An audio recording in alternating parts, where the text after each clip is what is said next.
Pirate Nation was overdue for a celebration, hosting a meaningful game in the month of November for the first time in some time on Senior Day. With the previously ranked Memphis Tigers coming to town, it was a chance to plant a Pirate flag to perhaps the state and the American Conference that the team is for real. The Pirate seniors honored before the game, 27 of them to be exact, on the field with head coach Blake Harrell. Late first half, game was tied 7-7. Tigers take the lead in a big way. Sutton Smith off the right side, cleared for takeoff. 84 yards to the house. It was 17-10 Memphis at the half. But the Pirate defense gets a stop coming out of the half. Katin Houser goes to work, hitting Brock Spalding for 36 yards down to the 1-yard line.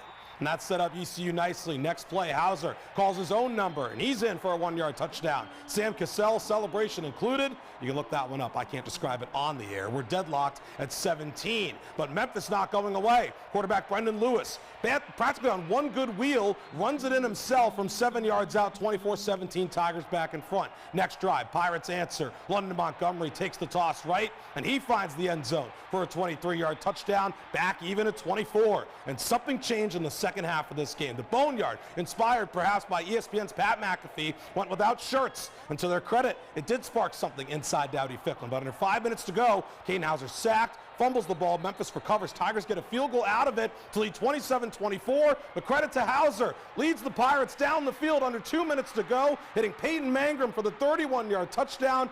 31-27 ECU leads. Dowdy-Ficklin going bananas. Came down to one last Hail Mary from Memphis, but the pass is picked off by the backup quarterback. Yes, Mike Wright, playing defensive back, seals it for the Pirates on Senior Day in his final home game. East Carolina 31, Memphis 27. The fans stormed the field for the first time in a long time. Our Brian Bailey was down there in the middle of the chaos as the recap from a game Pirate fans will always remember inside Dowdy-Ficklin.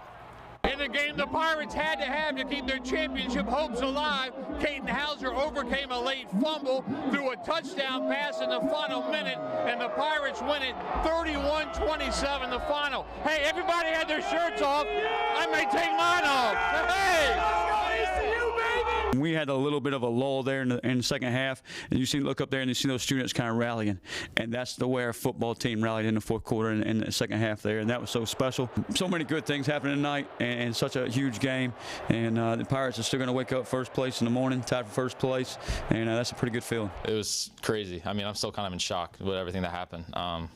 This tight ball game, down at half, and then just seeing the fans and stuff rallying behind us and finishing on that 2-minute drive after I thought I lost the game with that fumble, just having it all come together and win like that, it's really special. A special group of guys, and it was fun to go out there and win. Man, it was amazing for me, especially when I'm not used to that. I grew up here watching this. You know, my uncles played Willie Smith, C.J. Wilson back in the day, and I used to come to the games. And like I said, it gets a little emotional, like how time has flew by, and I came to play here.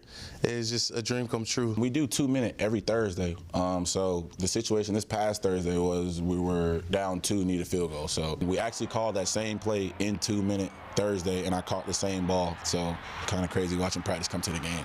31-27 was the final, and now it's down to 2 final road games for the Pirates. But you know what? They'll miss these fans on the road. From Dowdy-Ficklin Stadium, I'm Brian Bailey. Not on your side, sports.